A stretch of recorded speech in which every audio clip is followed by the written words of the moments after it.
What's up? Welcome in. Hoge Jahns back with you. Week 2 preview show. Ready to turn the page, Johnson. Why does it feel like week 1 has been like 3 weeks long? I have to say, I don't even remember this being. Maybe it's revisionist history. I'd have to imagine the week 1 follow-up after that 2019 loss to the Packers. That must have felt like a month because remember that was a Thursday game, and so there was like a mini bye before you played the next game. But the angst with this one has been, the panic with this one I feel like has been way more than that year even. Well, you're coming off a great 2018. Like here's the contextual differences. Like there was still hope. Yeah. Like, hey, we were good last year. Maybe this was just a bad game against the Packers, instead of a game full of red flags. For this, coming off a 3-win season, a quarterback that you need to develop, an offense that has better weapons, but Chase Claypool not blocking anybody. It just seems more alarming than that one does, if I'm being honest, just in terms of looking at it objectively. Because again, you still had 2018 before the 2019 opener. Yeah. It seems like a more important week 2 than normal. Right? Like and it's not even about necessarily the wins and the losses. It's just like, it's more about Justin Fields. I feel like let's not forget, this is year 3 for him. You got to make decisions here quickly. And you only get 16 more games now to evaluate it. And it might not even be that many, you're not guaranteed all those games. So, we are going to have that exact discussion here. We're very excited about the guest we have coming on today's show, Tim Jenkins. He's been all over Twitter this week. A lot of Bears fans I know are excited about this. Other Bears fans are upset with his video breakdown that he did. But in this world that we've been in with, we've had JT O'Sullivan in the past from the QB school, and I'm sure we will have him on again. But Tim Jenkins does similar videos and is a quarterback's coach himself with Jenkins Elite. So he's going to give us some very good insight, I think, on what really went down in week 1 and probably most importantly, how to fix it going forward. Of course, you can follow us on Twitter. At Hoge Jahns is the new Twitter account. Over almost 3,500 followers now there. And we Get those shirts out, Hoge. I know. Well, it's not like I got anything else to do. But we do. I think we are up to 3 more free shirts we got to give out. I will put it on my to-do list today. The funny thing about covering football, you get surprised by this every year. Maybe it's just me, and obviously coaching at Carmel complicates things a little bit too. But like when that ball gets kicked off, whether it's noon, 3:25, whatever the kickoff is Sunday, like I don't ever feel like I can come up for air until Wednesday night. It's just wild. Yeah. See, like my feeling right now is like, we'll take yesterday, for example. Like those hours in practice are like some of my favorite hours in the day where I'm not thinking about anything else, like what I have to do later in the week. My to-do list here. It's just focusing on those 2.5 hours of practice, and I absolutely love it. Like that's almost like your escape from everything else. But then, well, except for then you got Kevin sitting next to you talking about which college football team he's going to pick this week. Yeah. So you got to deal with that too. No, I'm not talking about work, actually. I'm talking about like coaching. Oh, I thought you were talking about during the Bears practice. No. Like having like the 2 hours just to get stuff done. Well, that I like, but that's work. Yeah. Okay, I see what you're saying when you're at practice. Yeah. Yes. Okay. Yeah, that makes more sense. And I hope Kevin Fishman's not there bothering you about college football games. He's a very incessant texter, so sometimes. Yeah. Oh, yes. You can also follow us on Twitter at Adam Hoge and at Adam Jahns. Merch, all available at hoganjahns.com, our new website. We got hoodies up. It's starting, definitely hoodie season. As you can see, just looking at us right now if you're watching on YouTube. By the way, all the JD stuff was restocked this week. So I wanted to wear this one today. Yeah, so if you're trying to get You those see it? JD hoodies, shirts, there's some youth shirts. Actually, I got to put it in order because James needs a new one of his youth shirt. So that's all available for you. HoganJahns.com, ObviousShirts.com. All of it's powered by Obvious Shirts. We love those guys, and they've been great partners, so please support them as well as this podcast. We thank you very much. If you're watching on YouTube, hit subscribe, hit that like button. Please send it to a friend, and if you're listening as a podcast, please rate and review. We appreciate you when you do that, and spread the word. All right. Well, as we always do on these Thursday previews, this week's a little different.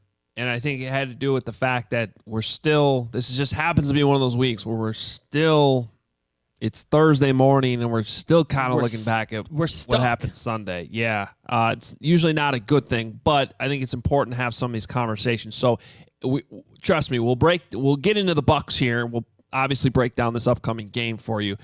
But instead of having a Bucs writer on, we thought it'd be great to have Tim Jenkins join the show today. And, I don't have to read off his credentials, but I will. I mean, he's a private quarterbacks coach. His business, Jenkins Elite, is all over the country. They specialize in quarterback, wide receiver, running back, lineman, skill training. He's in Colorado. And obviously his YouTube channel, Patreon, all his breakdowns. He did more than Justin Fields this week. There's a lot of breakdowns on there from quarterback play across the league. You can learn a lot about football if you go check it out. But he's kind enough to join us on today's Hoge Jahns. Here is Tim Jenkins. All right, well, if you're a Bears fan, and you probably are listening to this, there's a pretty good chance you've probably seen Tim Jenkins breakdown somewhere this week, or at least clips of it, maybe on Twitter or somewhere. X, call X, Adam, X. No, I'm not there yet. I can't go with the X yet, so I'm just not used to it. But anyway, you can follow him on Twitter or X or whatever we're calling it, at T Jenkins Elite.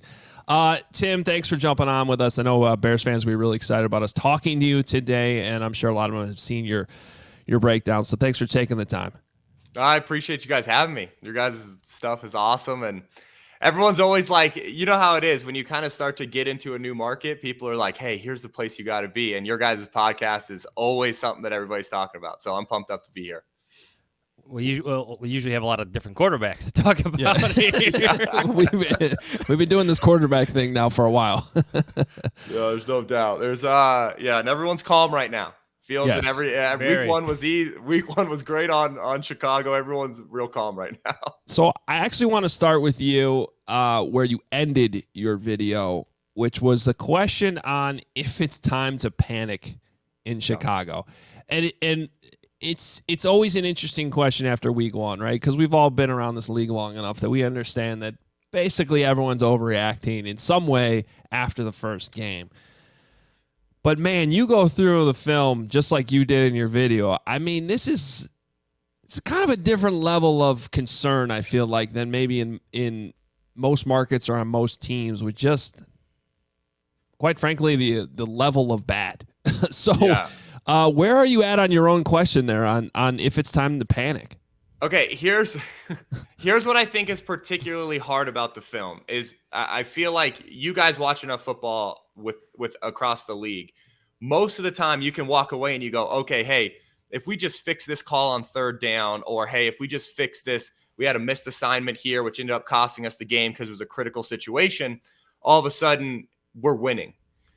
With the Bears against the Packers, the coaching and at times play design was god awful. There was stuff that you guys know from coaching that you looked at and you went, I have no idea where the quarterback's eyes are supposed to be here. And when you say that at the NFL level, that's tough. Then you have missed assignments up front. Then you have missed sight adjustments or just lack of sight adjustments on certain plays. And then you compound that with our quarterback felt like he was trying to get the ball out of his hand, even on plays where it's like, hey, this is a shot play. Go hunt with the football. All of a sudden we're getting it down to our back. So that when you compound all five of those things, like you lean towards it's time to panic. I also want to be cognizant of, like you said, it's week one, right? It's just there's so many things to fix that it makes you, we're in I hate talking about this all the time. We're in the midst of a remodel, my wife and I, full house gut. And you sit there and there are so many things you have to do that at night you're like, this will never get done. because we got to do plumbing, we got to do electrical, you got to do all this stuff. That's where I kind of feel like the Bears offense is. Simultaneously, can you fix 2 of those issues and then all of a sudden you're a competitive football team again? Yeah. So is it full time to panic? No. Are we in a situation where I feel like there's a lot of things that in and of itself are hard to address, and we have 4 of them? I do, and that's part of the worry, I think, when you look at Chicago just broadly offensively. I think where some of the panic is rooted, at least in this town, is like we've seen this before. This goes beyond Fields, it's Trubisky, it's other quarterbacks we won't name because we could go on forever. But like with Fields, and I want to bring up one play in particular because you talked about it on your video. Like sometimes there's opportunities, like you see the receiver coming open, like it's Cole Kmet settling in the middle, where the 2 deep safeties are off, and you're just like, throw the ball. This time he got to his check down, which I think is progress for him. Last year he might have run, but like, what do you say to a quarterback in that situation? Like, you play the position. Like, what are you telling the quarterback when you're looking at the film right there, Cole Kmet's wide open? Yeah, well, first and foremost, that play in particular, right? There's a lot of times where you guys know, when you watch the All-22, we don't know their reads, right? Yeah. You don't know what they're getting coached. That play, you read one way. There's never been an NFL OC who reads mesh with the deep hank different than, hey, shallow to the deep hank to the other shallow to your back. No one's done it different ever, since it got invented way back when, right? So that's the one where you know this ball has to go to Cole. What you tell him in the meeting room is more or less what you tell anybody who you hire and pay a lot of money to do their job, which is, hey, dude, we believe in you. When you get your eyes here, turn this thing free. Don't forget what got you here. You're a dude. You're a starting quarterback in the NFL. You are a guy. Turn that thing free. What I honestly think somewhat hinders Justin is I think he has a lot of people around him who talk to him about how much of a playmaker he is, which he is. Don't get me wrong. He can run the football unlike any of us could have ever dreamed to. I got 5 yards. I got down. And that was a big run for me, right? When I was playing. This dude can go and be a game breaker. But too many people are talking to him about only being a game breaker. Someone's got to be in there and be like, listen, dude, you can flat out spin the ball, stick your foot in the ground, and hit your number 2 progression when it's there. Stop thinking about working through your progression. Like, I think as fans and media members, we sometimes remove ourselves and we go, man, I'm pumped to see him go through his progression. To a degree, right? It's like a catch-22. The fact that he knows his back's the 4th progression on the play, good. The fact that he passed up a wide open number 2 in his progression, really, really bad, right? It's like I'd rather have him not even know where the back's supposed to be, but hit his second guy when his eyes are telling him to, than to speed read it and get to his back. So I think it's like it's kind of a catch-22 with that play. It's also one of those where it's just like they have to be in there in the quarterback room, and they got to sit there and go, listen, man, when this guy is open like this, you need to turn it free. You got to trust yourself. We believe in you. That's why we're putting you in this spot. But you've got to back up our belief by going out there and spinning that thing. Tim, do you think that some of his aggressiveness that we certainly saw in his college film, I understand it was a completely different situation with, first-round wide receivers and first-round offensive linemen that were just outmatching their opponent every single week. But do you think some of the aggressiveness that we know is built into Justin Fields' game has been coached out of him? Yeah, I mean, I don't think there's a way to turn on his tape and think that he's as aggressive. I mean, again, we're only 1 week in, but even as aggressive as he was last year, right? Trying to fit the ball in. I think it's such a fine line coaching quarterbacks. I really believe that in my soul of it's an art where it's you have to get these guys to be 90% process. Hey, I go through my progressions. I deliver this ball against this coverage. I get us to we're only talking pass game. You got to be processing the run game too and the protection game. Hey, I'm going to manipulate the mic instead of the true mic. Hey, well, +1, we're going to mic the Sam. So we're protected here and we're going to leave the nickel will unblocked, right? There's so much process that goes into playing quarterback. Hey, we get an over front. We want to kill. We're going to run towards the under front, right? Or we're going to run towards the run bubble. There's so many things that as a quarterback, you have to be process driven, but there's still that 10%. Okay. You guys had a guy up there who we used to joke about ripping cigs on the sideline, right? Smoking Jay. He was 40% process at most, right? But that's part of what made him great. Justin, we need a little bit more of where it's 90% process, that other 10%, man, go hunt with the football. When we call a shot play, we're not going to get mad at you if you throw the shot, right? I think of it a lot as there's a lot of quarterbacks that you have to say, hey, a shot called isn't a shot taken. Then there's quarterbacks every once in a while where you got to tell them, hey, man, we call a shot play, go ahead and rip it, right? We'll live with the result. Like if I'm an OC, the biggest thing I'm trying to hammer to my quarterbacks is, listen, dude, if I call a shot play and I dial up a cover 3 beater and you throw it and it's cover 3, I'll wear the bullet for you, right? I'll stand up there and talk about how bad of a play call it was. But if you don't hunt with it, that's going to be a different issue. And I think more or less, I'm not sure those conversations are happening in building, which is kind of a bigger concern to me, like overall, than when we have a missed read or a missed assignment here and there physically from a player. His anticipation or sometimes lack thereof, has come up a bit, throwing with anticipation. I guess, what do you make of it? And you coach quarterbacks. Like, how do you improve it? Is it just experience? But, like, what would you do?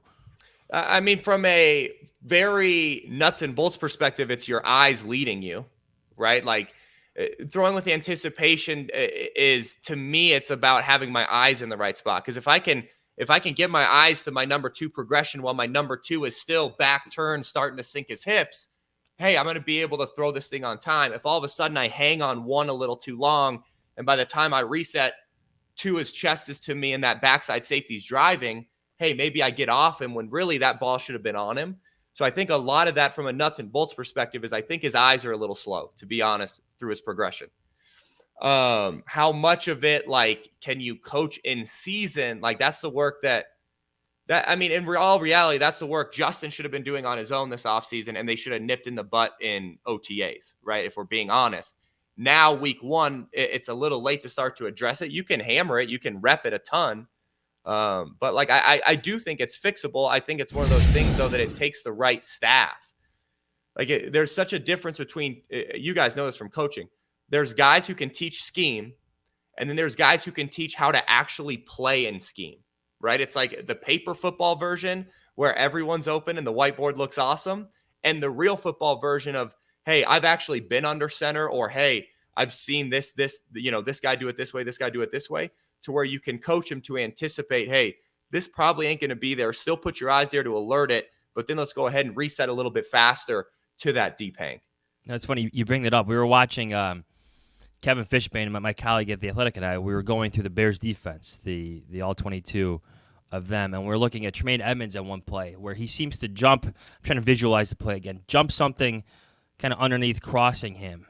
But there was like nothing there. And then we looked at Love specifically, where Love, long story short, Jordan Love, who we've criticized a little bit on this podcast, right? Adam Hoge, he manipulated Tremaine Edmonds with his eyes, where he looked here, Edmonds jumped up into no man's land, and then quickly moved as someone was covering. Are you talking about the crosser or the touchdown to Aaron I want to Jones? say it was the crosser. Yeah. Yes. Yeah. Well, he kind of no-looked that pass, too. That was a nice throw by Jordan Love. Yes. I mean, is that an example of what you're talking about? Because I'll be honest, I don't think we've broken down many plays where Justin's manipulating a defender with his eyes. Adam, I mean, correct me if I'm wrong, but you go through the film more than I do. I can't recall it coming up in conversation. So is that an example, Tim, of what you're talking about in a sense with Matt LaFleur and Jordan Love? Yeah, I mean, to be honest with you, I think that's almost the next level of it to add, because I think it's one of those things where you sit there and you go, like, getting through your progression fast is one thing. Manipulating the coverage to make sure your progression is there is a whole different thing. And you guys are right, man. Eye manipulation for Justin has not been great, right? There, even the most rudimentary level of it is what? Hey, single high safety, 4 verts, hold the safety in the middle, let's throw a vert, right? We haven't seen a lot of those. Now, I'm also not going to sit there and act like we're the most aggressive play callers on planet Earth and we give the guy a ton of 4 verts, right? Go turn on Tua. I think they ran it more last week, verticals. And granted, they got Tyreek and Waddle, right? They may be different personnel-wise. But you go turn on their tape, I think they ran it more week 1 than we'll see Chicago run it the whole season, if I'm being honest, right? We just don't see a ton of verticals from the Chicago offense. So to me, it's like there are simple ways to use your eyes to manipulate plays. There are more complex ways, like where you're saying, where it's like, hey, I'm going to actually get this curl flat defender to jump flat harder, and then I'm going to get back inside and I'm going to throw a crosser. Like that's up there, right? Which is kind of where, listen, I was in the same boat. When people were asking me, hey, Jordan Love, Justin Fields, who are you going to walk away impressed with? I was like, Fields is going to take a huge leap, and I think we're going to see that Jordan Love really ain't that great, if I'm being honest, what I thought going into it. Now, all of a sudden, you sit there and you're like, I missed both, right? It was what it looks like on week one, which doesn't make me feel great about what I know. But you sit there and you go, there's some stuff from the eye manipulation standpoint that we haven't seen Justin do. I also want to give him credit of Justin makes up for, let's say, eye manipulation with what he can do creating a play. Like, there's concern. I also don't want to get this to where it's like all driving home on Justin Fields because, everybody on planet Earth saw hey, we've got boundary cat coming, right? Where they're going to send corner pressure from the boundary. We don't have a side adjust. We don't have anyone to block it. We're just going to let our quarterback be out there. No side adjustment. We're not going to block it. And guess what? It's 3rd and 9 and he makes a first down. Like, let's not forget about plays like that where by every metric, that play is set up to fail. And that kid made it successful. So, we can say Chase Claypool missed the side adjust. It's hard for me to believe that there's an NFL receiver out there who has somebody fire off his face and is supposed to side adjust and doesn't. Like, that's an unacceptable result at the high school level to have someone blitz off your face and not adjust. For me to think that there's a guy who's grinded it out to this point in the NFL, and he's like, that's a tough one for me to believe that we had it built in and he missed it. I just feel like we didn't have it built in, and we're just kind of more or less letting our quarterback get back there and make a play. Or just Chase Claypool missed a lot in that game. Yeah. But either way, you could point at that being something that you can correct, after 1 week, and hopefully that's not an issue going forward. Going forward, now you go play Tampa, another team that, they're going to blitz the hell out of you. It's Todd Bowles. They played a lot of zone against the Vikings last week. Gave up some big plays here and there, but at the end of the day, they held a good offense of 17 points. Yep. What do you do if you're Luke Getsy to try to?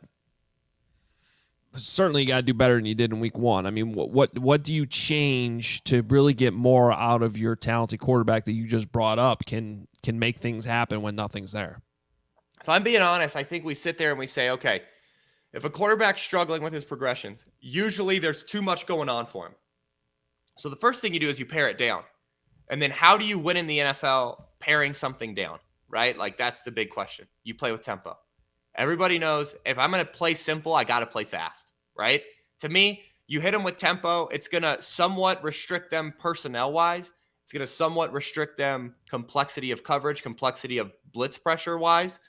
And then I think you live with the result. I think the reality is like, if I'm being honest, I think Chicago is talented on offense. Like, I'm one of those guys who I know there's like, back and forth on who DJ Moore is. Unfortunately, I watched him a ton because I was watching Carolina a lot last year. And it's like, the dude can flat out play. Like, DJ Moore can play. I think Mooney, when you look at him in the context of, hey, you're a number 3 receiver, that's a darn good number 3, in my opinion. I think it forces a tough matchup. So do you keep the safety over top of him because he's so fast and then he's matched up against your 3rd best cover guy? Or do you roll away from him and then all of a sudden you have slot fade all day? Like we've seen every college program in America run, I feel like 60% of their snaps this season is slot takeoff, right? So to me, you play fast, you force some matchup situations, you simplify some shot plays, you introduce more actual QB run plays, like not only design power, but let's read it and then let's have it run to run, not the whatever they said that thing was where it was like, hey, Justin, speed read it to where we're either going to give it or you've got this quick fade this way or you've got the whip concept backside. Like that RPO, whatever they drew up was one of those where it's like, man, I bet you that play looks sick on the whiteboard. And then you ended up squandering a great red zone opportunity because you ran a play that just everyone as any defensive guy could have walked in and been like, you sure about that? It's just us offensive guys. We get on the whiteboard and it's like Star Wars and we're all excited. And then you go and you run it on air in practice. Dynamite. I do it with my son's first grade flag team all the time. You should see these little guys, man. We can run triple reverse all day on air. You get some defenders out there, the kids lose their mind, right? They get all of a sudden Fumbles. they're on crack and we just fumble the ball. Like, it's just like, hey, we can't have it. So to me, there's stuff that is simplify, play fast, give them an actual few run to runs, because from a defensive perspective too, the quarterback run game, you spend a day on. You'll see 3 snaps of it, but you have to spend a day on it, which is, to me, that's a win in the NFL. It's one less day they're spending on whatever else you have. So that's what I'd like to see from them. Am I super confident that we'll get it? No, it felt like last year, and I don't want to be like a jerk, but it literally felt like last year we finally got innovative when we were out of it, which is sad, right? It takes us not a shot in the world to win the division or in the playoffs to then try things. It doesn't matter anymore. We need to try it now while it still matters. And that's what I'd really like to see from this offense, is getting creative while these games still mean something. You know, I could quickly turn this into a flag football podcast because I got 2 sons playing. I actually coached it for a few years, stepped away. We're coaching the full stuff, the real stuff now. But like maybe for the next show, Tim. Yeah. Next time around, let's get a few more games in our books. I remember the days of you drawing up flag football plays in the middle of press conferences. I loved it. Yeah, I loved it. I look over and that. Justin's up on the podium and John's just over there like doodling up some play. What do you think of this? Yeah. Hey, what do you think? You think we're gonna score here? Yeah. I mean, it is. It's crazy. I send out practice scripts. I take it way too serious. I try to not coach my son's stuff, and then you guys know how it is. You show up at the first practice, and I saw the way they were teaching 3-step, and I said, you know what? Maybe I should get. I'm in. All right, here. How about this? I want to be careful with this this next question because you did bring up Jay Cutler, Smoking Jay. I remember the conversation back then. Like, he felt pressure that wasn't there sometimes, and he talked about that himself. The guy was just hit a ton for a lot of his Bears years here, and like Justin Fields is about to like break that, right? Like the numbers are what they are. He's been sacked a ton. Do you think he's feeling pressure that's not there sometimes, and maybe fleeing the pocket too soon, or adjusting his launch point too soon, or going through things too quickly? Like, what do you see on film? I know it's just one game, but maybe go back to last year. I think that last thing you said is the key thing, of going through his progression too quickly. Because to me, I don't care if he flees the pocket, right? Like, we've got a guy in Denver right now that, to me, 2/3 of the time, hey, play from the pocket. The other third, I don't mind you creating. That's part of what makes you part of the reason, if we're calling a spade, part of the reason Justin can be great in the NFL is that third of the time that he breaks the pocket. So to me, it's like, is he getting hit too much from a fleeing the pocket standpoint? No, because if he does more of that, I think the Bears offense is better. When he speed reads, though, like you brought up at the very end, and gets to the back, that does not make this Bears offense more explosive. To me, you're putting the ball in an equivalent player's hand from an athletic running standpoint of Justin, and then he can't throw the ball anymore. Whereas if you see that, boom, backside spin out, you guys know how much does that stress the defense? All of a sudden, the quarterback's on the loose. He can still throw it. And oh, by the way, if you come up to stop him because he's super athletic, we'll throw it over your head. You stay back, he's going to gash you for 20. Such a better play than getting to my check down too fast. So that's where it's like, is he getting hit too much? When we start seeing that uptick, that last one that's not better for our offense, I think so. When we see him just simply flee the pocket, there's times where it's like, man, I'd love to see you anchor yourself in the pocket and deliver a dime, but we also have to lean into the fact that that's part of what's going to make him great early in his career. He will eventually not be able to do that. But just because you can't do it at one point, like, we should still do it now, right? Like, that's part of what's going to expedite that curve for him. So I think, to me, it's like, when he leaves the pocket, I think it's a good thing. But when you see him speed read, that's the stuff that really, like you're saying, worries me from a either hit standpoint or what he's processing and thinking is going on. And I want to be clear here too, because I can already hear people listening to this and probably being like, well, wait a minute, you guys said he's got to do everything faster and speed everything up. Well, when Tim's talking about speed reading, though, he's talking about skipping reads. So, like, you can't, yes, everybody wants Justin to process faster, but you can't go from 1 to the check down and skip the 2, which is DJ Moore or Mooney or whoever it was, a wide open on that sail route. Like, that's the problem. You still you can't be skipping reads.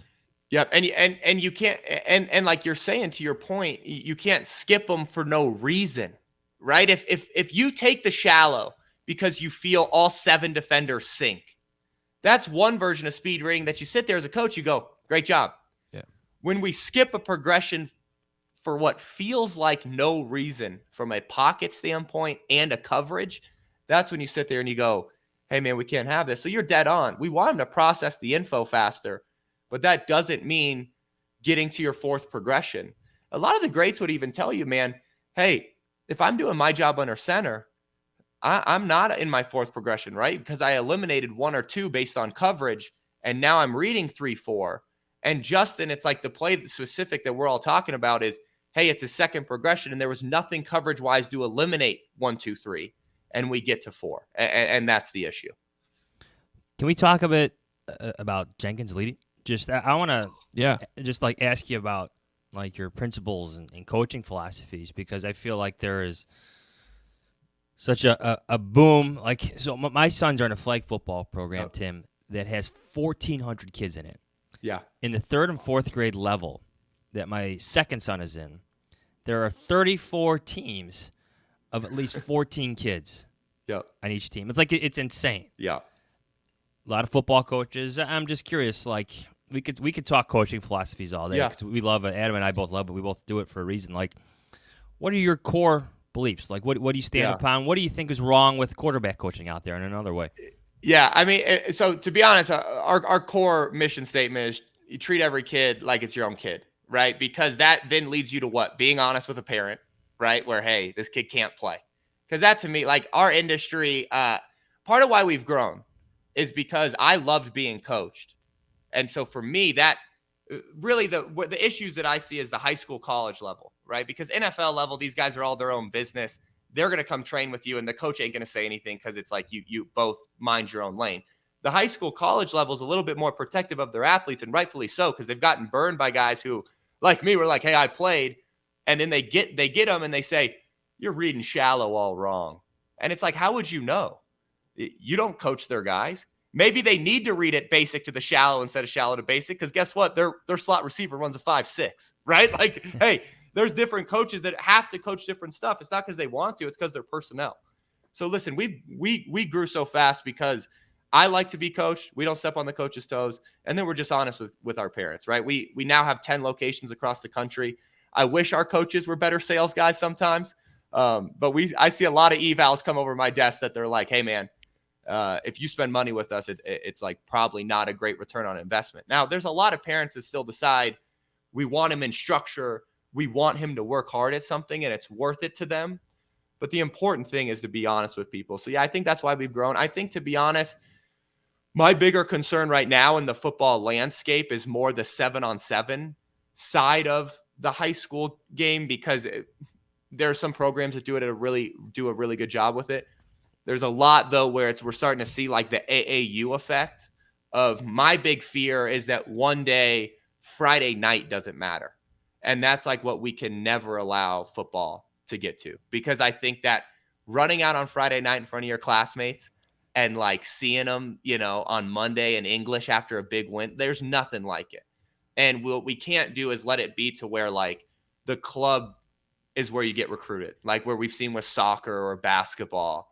So that's my big fear with it. I think ultimately, in every industry, you have some guys that pretend like they fix people. The reality is I think we help athletes get to where they were going just a little bit quicker, right? I think we have the tools to help speed up your progression. But at the end of the day, man, I had a quarterback coach growing up. I was a super average kid in high school. I ended up getting a shot in the NFL because I worked my tail off. My coach gave me a lot of tools, but there were a lot of 6 a.m. throwing sessions that he wasn't at, right? And he would tell you that, and our coaches would tell you that about our guys.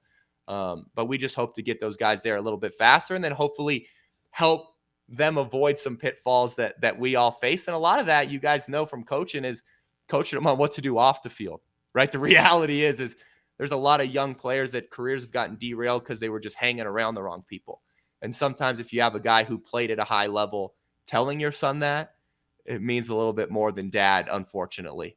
I see it with my own son, man. You should see the way I have him go do lessons with our coaches in Denver, because even though I taught our coaches in Denver what to teach, hey, he sometimes takes it a little bit better from them than from dad, you know? I get it. I stopped coaching my oldest son in 2 sports just because it was time for no more. I wanted to be his dad again, you know, to be that support system as opposed to coach dad, which some kids have a tough time separating. Yeah. Like that's a whole nother.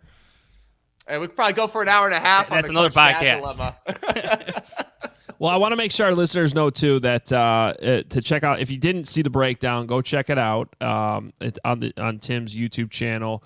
And then the Patreon, too. So All Things QB is what you want to look up. But for even more, football junkies like us, subscribing to the Patreon, there's extra stuff there, All Things QB. And, yeah, it's called Jenkins Elite, too, the program that you run. So awesome stuff, Tim. I'm sure we'll talk to you again down the line here soon. And, maybe the film will look better after this Bucs game. It better. I hope so. My Twitter mentions also hope so, because, man, it's gotten gets a little hot in Chicago. So I appreciate you guys. You guys are awesome. Thank you so much for having me. And, yeah, you guys just tell me when, and I'd love to come back. All right, there he is, Thanks, Tim Jenkins.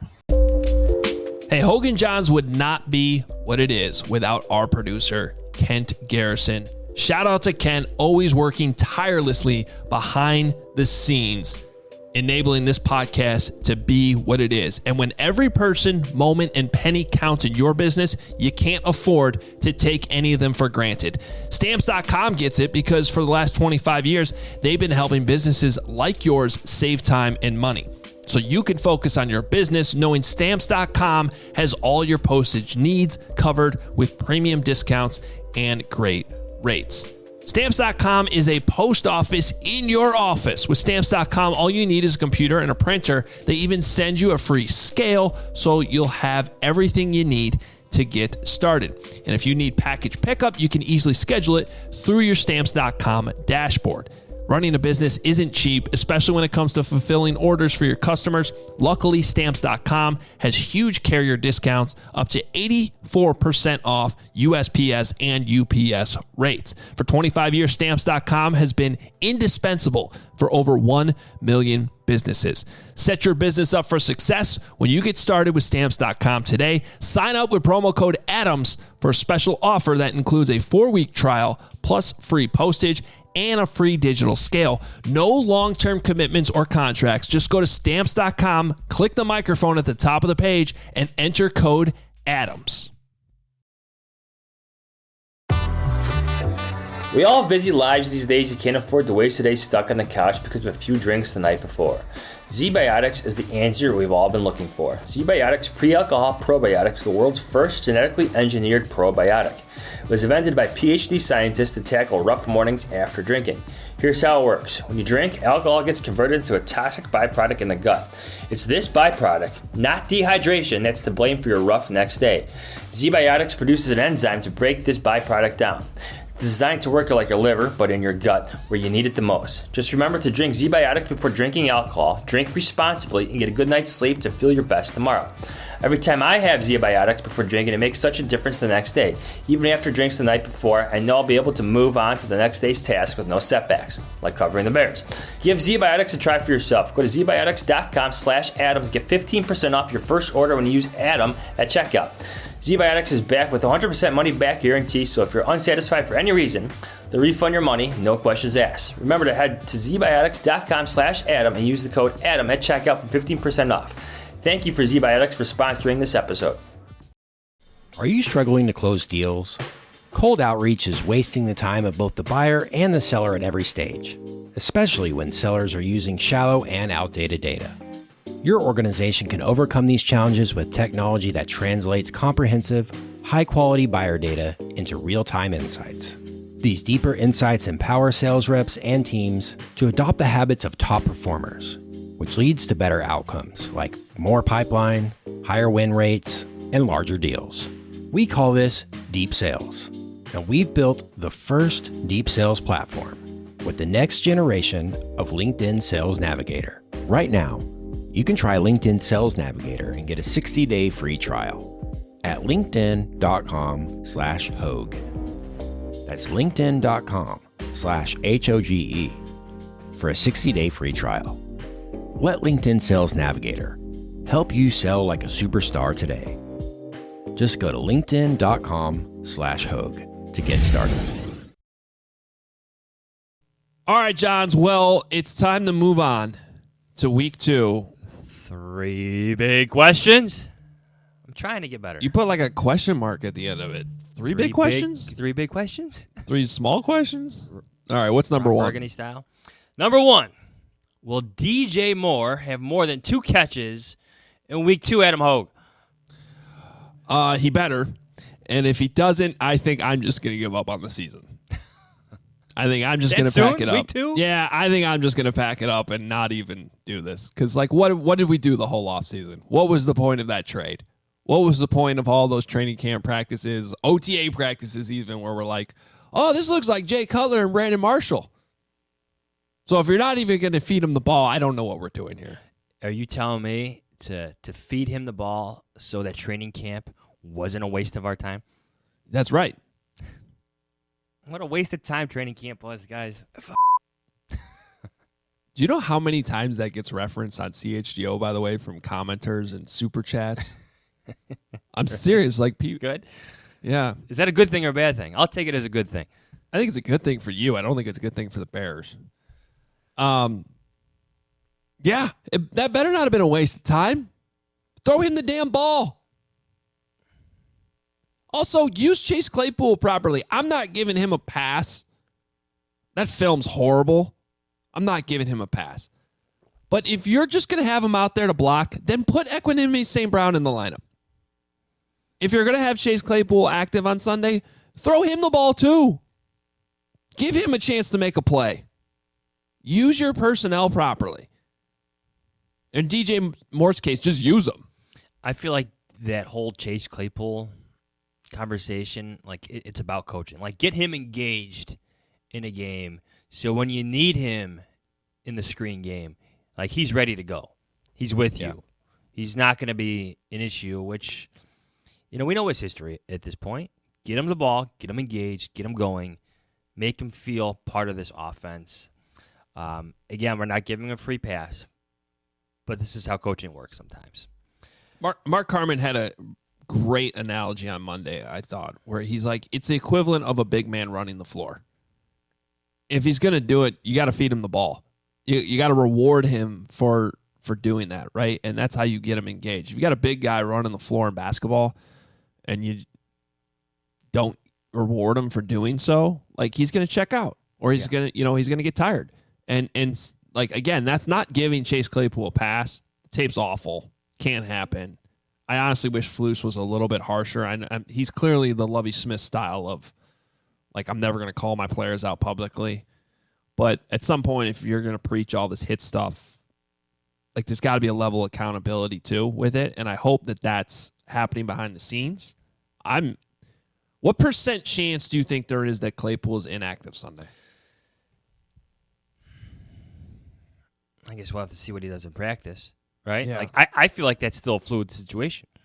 Yeah, I don't think it's likely, but I'd say 25% chance he's inactive. Yeah, it feels unlikely, but if he's having bad practices and this coaching staff is grading it harshly, not hardly grading it. You know what I mean? Hard. Grading it hard. But if you are doing that, which they say they do, you got to hold them accountable to it. Correct. That's coaching too. Number 2, on a scale of 1 to 10, 10 being the highest, how concerned are you about the loss of Nickelback, not the band, but the player, Kyler Gordon? Nickelback, the band, 1. Nickelback, Kyler Gordon, 8, 7, 8. This is a player that we talked about being one of the best players on the field of any position throughout training camp. He was my defensive MVP of training camp. That matters. And then I would elevate it, honestly, to like a 10, seeing Josh Blackwell on the injury report, too. With what, a hamstring, I think? Not good. Like, who's your nickel? You. Can Terrell Smith kick inside? Is that the move you make? I don't think that was another name that came up yesterday with Matt Eberflus. That would be my guess that they would do, and that part's maybe exciting, but yeah, this is not great. You're gonna have injuries, but look, on one hand, Kyler Gordon really hasn't arrived or proven that he's the type of player that you're like, oh, he's out. That's a problem. Like, how are they going to scheme again? I don't know if he's gotten to that level. But based on what we saw in training camp, that's the player I thought he was going to become this season. So even though it hasn't happened yet, I still think it's a huge loss. Number 3. Are we guilty of overrating the impact of the loss to the Packers on the Bears locker room? That locker room has a lot of newcomers, veteran newcomers, a lot of young players. So, are we guilty of overrating the impact of the loss to the Packers on the Bears locker room? So, let me clarify the question here. Specifically, the fact that it came to the Packers? Because that part I do think we're overreacting a little bit to. I don't know, though, about the way in which, remove the opponent. Just all the hype that came into it. The Packers would be part of the hype. Sure, but I'm just hypothetically remove the opponent's name out of there, okay? This team clearly seemed to have a sense of belief in themselves. I mean, I think in hindsight, maybe we can say they were overconfident a little bit. We were obviously overconfident in what they had become or what they could be. And the way in which they lost, the way in which they played, the way in which they had zero answers really on either side of the ball. That part I don't think we're overreacting to. I think that probably inside the building, that's more of what they care about, more of what they're trying to fix this week than, it came against the Packers. And that's what has me, just like we talked about with Tim Jenkins, right? What's the level of panic? I was not at Hallis Hall yesterday. I'll be there today. We're recording Thursday morning. What was that vibe like yesterday? What was it like in there? I'm not going to get carried away with, because the vibe that we get as media members is different than what goes on when we're out of that room. It just is. How many times have we walked into that room and music is going? As soon as we walk in, the music is turned off. Like, music changes mood. It changes mental chemistry. Like, all this stuff. And there's different conversations being had. Like, players leave when we're in there. Sure, they don't want to talk about the Packers game. So, like, the media vibe is different than maybe the actual vibe that's happening. You try to read the tea leaves a bit in terms of what Matt Eberflus is saying. Luke Getsy and Alan Williams are talking later today. Today is Thursday. It's about 9:30 Thursday morning. They talk in a few hours. But I still think there's some red flags that exist, and a lot of it is rooted in that we're still stuck on that game. We can't move on. I'm sure they want to move on, but I'm telling you, in this first press conference with Luke Getsy and Alan Williams, they're not going to be asked about Baker Mayfield or Todd Bowles right away. It's still going to be Matt LaFleur and Jordan Love who come up. Right. And that part I always find somewhat awkward about the Thursday coordinator press conferences, because in their heads, almost every single week, they are well beyond the opponent from last week. But they handle it pretty well. And Getsy knows that going into today. Yeah. So, all right, quickly, these over-unders? Yeah.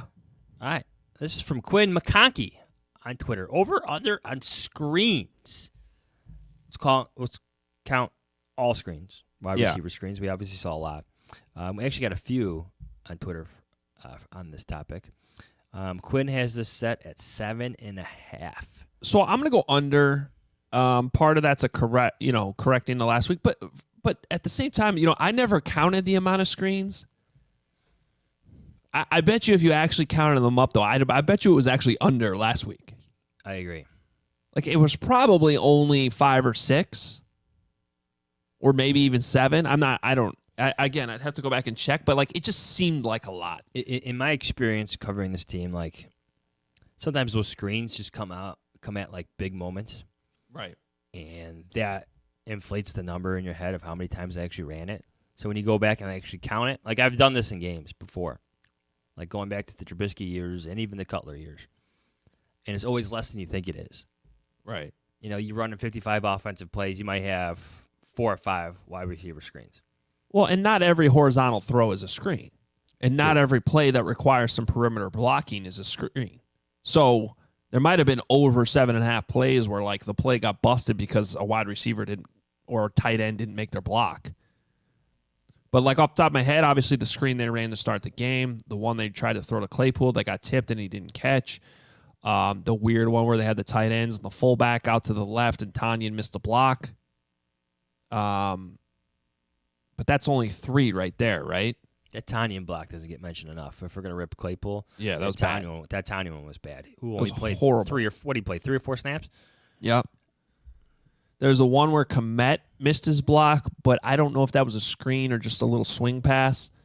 But that was a bad angle he took. He's got to come out flatter to get in front of the guy. Most dangerous man. Yeah.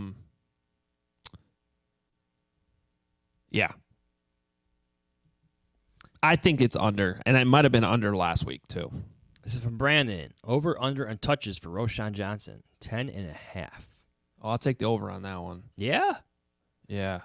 Well, Ten's you went over that last week, Yeah, didn't you? but that was garbage time, playing late. See, I don't think he comes out as the RB1.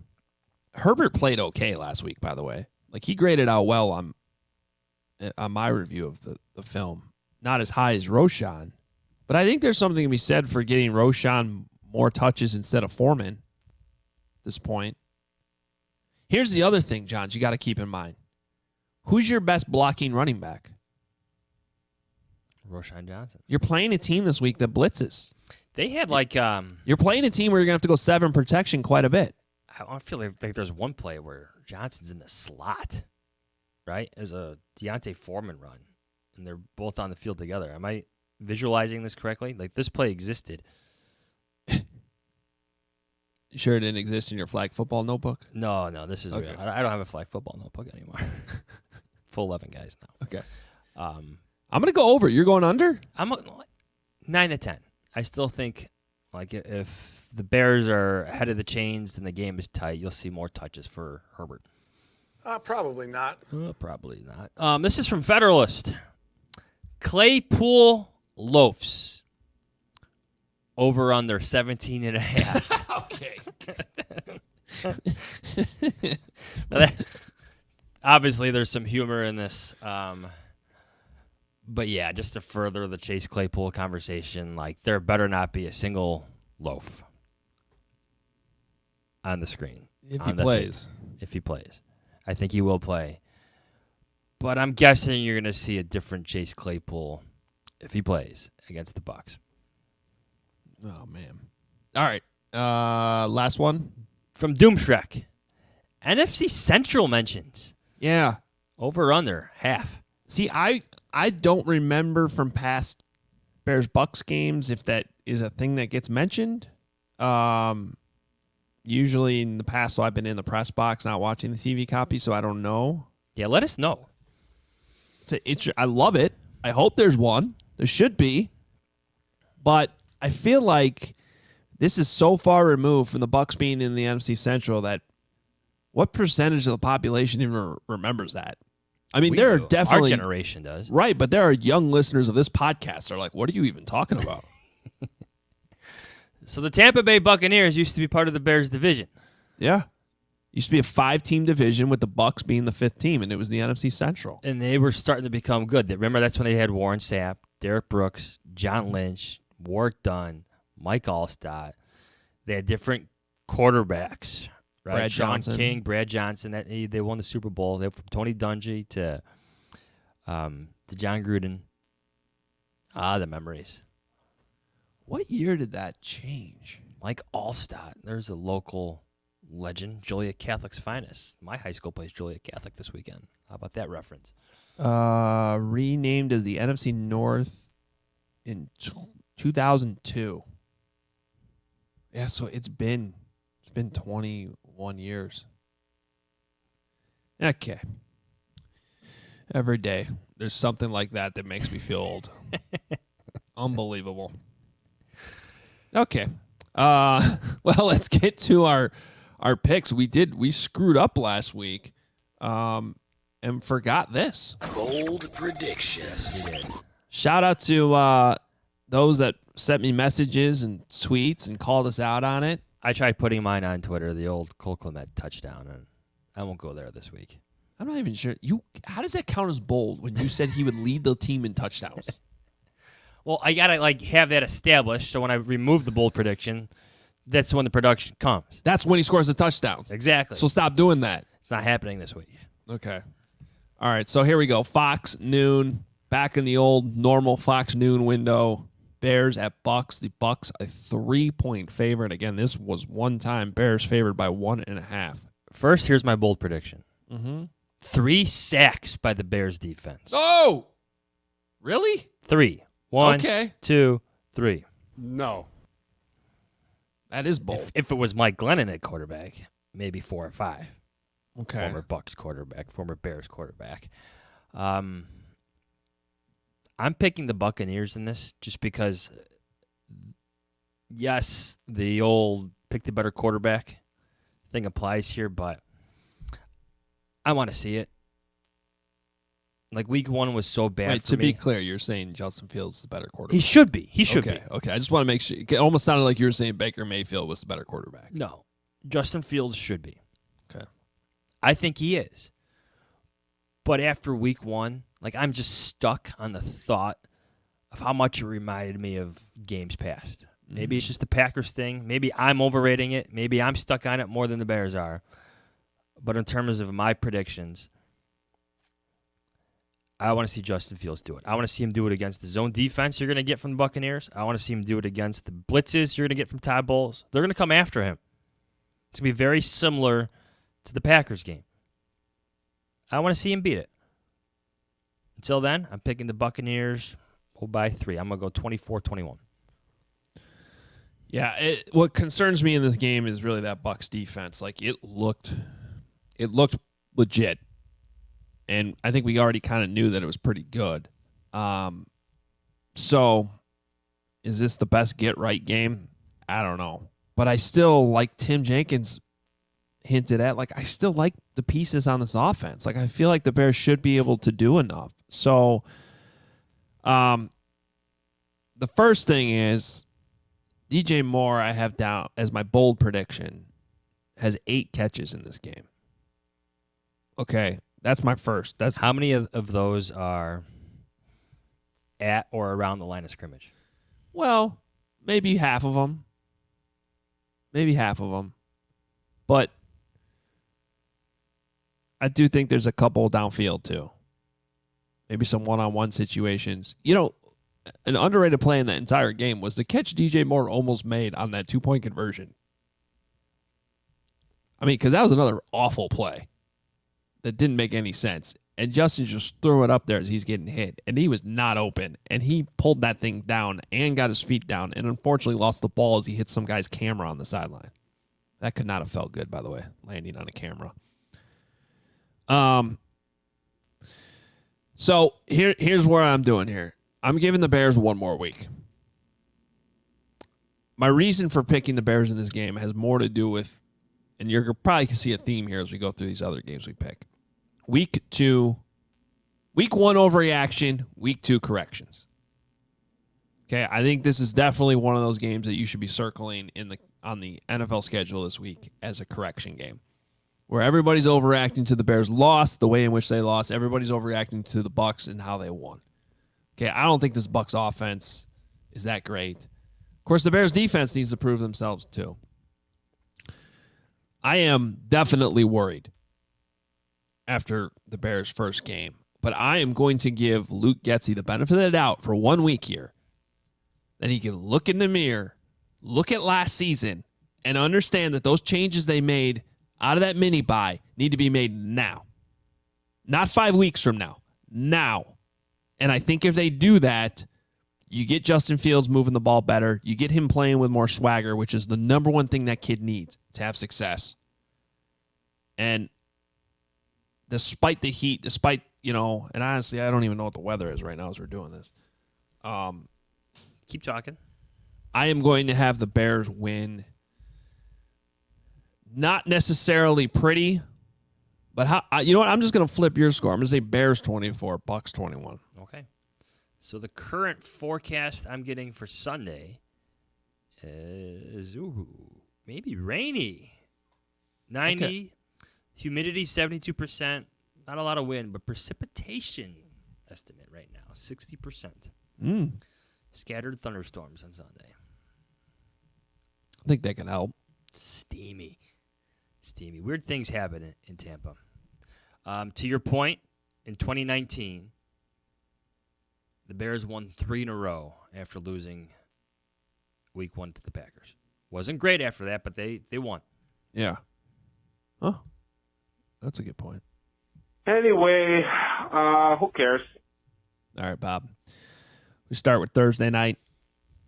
Prime Video game, guys. Don't forget, last week I know it was on NBC because it was the opener. This is a Prime Video Thursday night game. Vikings at Eagles, -7. If you are, like me and worried about Jalen Carter, dream about Jalen Carter, weird things like that, you might not want to watch this game. How much are you dreaming about Jalen Carter? Well, 7 points. John's Eagles favored here. Big spread. Who you got? Kirk Cousins. The cover. Eagles win. Wow. So last year, week 2, Minnesota had to go to Philadelphia. They don't like going to Philadelphia. And to play the NFC Championship game there after the Minneapolis Miracle, they got pounded. Last year's game was not competitive. They got off to that great start, but their one loss was that 24-7 loss, primetime. I think it was a Monday night game, not Thursday night. So I'm a little worried that this is just one of those matchups where like a team just knows they own the other in that stadium. But again, I'm going to go week 1 correction. I don't think the Vikings offensively are as bad as it looked at times against the Bucs, but this is another good defense. So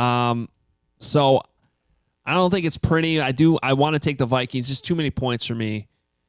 Probably would stay away from this one, but I have the Vikings covering. Yeah. Still a game though. The Eagles are like, the game's over and you're like, yeah, the Eagles were in control. Backdoor cover. Yeah, maybe something like that. Or it wouldn't shock me though if it's a complete blowout either. True. But even then, you could feel like a complete blowout to like the very end, and there's a cheap touchdown right in the final minute. Yeah. All right, next one. We tried to reach out to the man who died in this pursuit. They were unavailable for comment. Micah, back. Yeah. Good laugh. Fox noon against the Bears game. Packers at Falcons. How about the Falcons being favored in this game by 1 point? So were the Bears. Same spread. Bijan Robinson. Bijan, I almost called him. Bijan Robinson. Mm-hmm. He's a good player. It's on my fantasy team. Very good player. Oh, good week for you. Mm. Yeah, well, except for Tyler Algier stealing all his touchdowns. Jerk. Robinson had one. He had one. He actually caught that pass and ran it in. He did. Ran through a few guys. Mm-hmm. Just in terms of like a week 1 correction, I think the Packers might be okay. Maybe Jordan Love isn't as good as he was, at least statistically speaking. Like, there were still some bad moments for Jordan Love. I was going to say, can we point out that there was like at least 5 throws in that game where they were not good balls. Way off. And yet he finished with the highest passer rating of any quarterback. Yep. So that's more on the Bears' defense. That's another discussion. Read something by Kevin Fishbane, by the way, on The Athletic, coming later today. It's Thursday. I'm going to go Falcons. Okay. Just because tight game.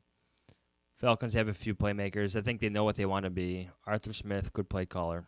Falcons. Yeah, I like the Falcons here too. I I don't necessarily trust Desmond Ridder at quarterback. That's the one thing I'm still worried about. In fact, I might even give Jordan Love the edge, to be honest, from that standpoint.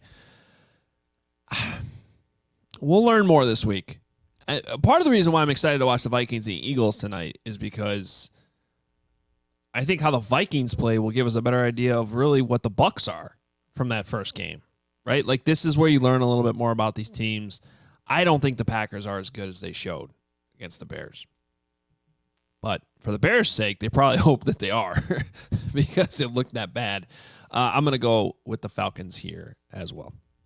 His quote, courtesy of Adam Hoge. Fox noon, Seahawks at Lions. Lions 3-point favorite at home. Do I take back a lot of the things I said about the Lions after they beat the Chiefs? Or was it just a wide receiver who couldn't catch the ball hurting the Chiefs' victory chances? Look, I think the Lions are good, but I think they got too much credit after that win in Kansas City. Okay, thank you. So I'm not wrong in thinking what I'm about to say. I still want to see it more. Weird week 1 game for the Chiefs. Obviously, they're missing Travis Kelce. And Kadarius Toney decided not to catch the ball. Literally tipped the ball to a Lions defender for the pick 6. Yeah, Not and then good. had that drop later, too. That other, if he catches that one, I think the Chiefs win, too. Ball's moving. First down. I'm going to take the Lions here. Everything I just said, but I still want to see it. I think the Lions cover. Maybe, again, like 24-21. Something like that, 28-24. It's a good game, but the Lions win. I think the big question with the Lions is their defense good, or were they just really helped by what the Chiefs kept dropping in that game? Because this is the Seahawks offense that should be better than what they showed last week against the Rams. Geno Smith should be better. Those weapons they have should be better. This is one of those games that could end up in the 30s to me. But at home, I do think the Lions are a good football team, even with the Seahawks playing better. I think this is an entertaining game. It might end up right on the number, quite frankly, 3. So I would stay away from this one, but I am tempted to go with the Lions. So I will. Pool reporter Adam Hoge. Hoge.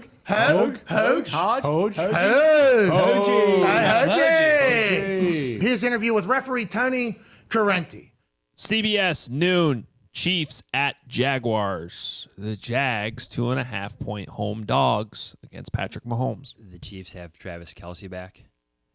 Chris Jones is back. Did you see them at practice, that video clip that's going around where Travis Kelce runs and gives Chris Jones a huge hug? And I didn't see that, no. Yeah, the vibes are good in Kansas City. Give me the Chiefs, and here's my lock. I didn't give you a lock last week, but this is my lock. Hit the button. Lock it up. You better lock it up. No, you lock it up. You lock it up. Lock it up. Lock it up. Chiefs by a touchdown. Yeah, I tend to agree with you, but I think the Jags are. I still think the Jags are a good team. There was a fluky play in that game against the Colts where the ball looked like it was dead. A guy picked it up, and then everybody just stopped, and then it got punched out, and then the Colts returned it for a touchdown. And it was like that game really shouldn't have been as close as it was. Jags go back home. I think the Chiefs pull it out. 2.5 is a weird number here, but I have the Chiefs winning by 1 point. So I'm going to take the Jags to cover here. From a 1-point loss to a 1-point win. Yeah. There you go. So, yeah. I think we haven't won enough under the leadership of George McCaskey, and that's what we're working on.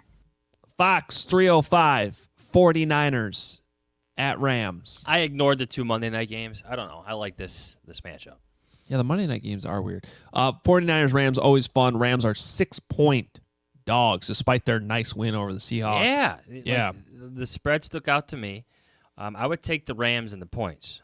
Okay. Right? I do think the 49ers might be one of the best teams. Is Brock Purdy for real? Is this really happening again? This is legit. He looked efficient. He's running that offense. There's a lot of weapons. If those guys are all healthy, man, the 49ers are hard to beat. They're just always running with like such momentum, aren't they? Don't forget that Shanahan owns McVay too. I think that's baked into the spread a little bit. I know it's a lot of points, but I cannot pick the Rams in one of these matchups. Really? Even with this 6 points? I I would take the Rams at the points, but the 49ers are going to win by like 5. Yeah, see, I still think it might be a double-digit win for the 49ers. They're good, man. They're very good.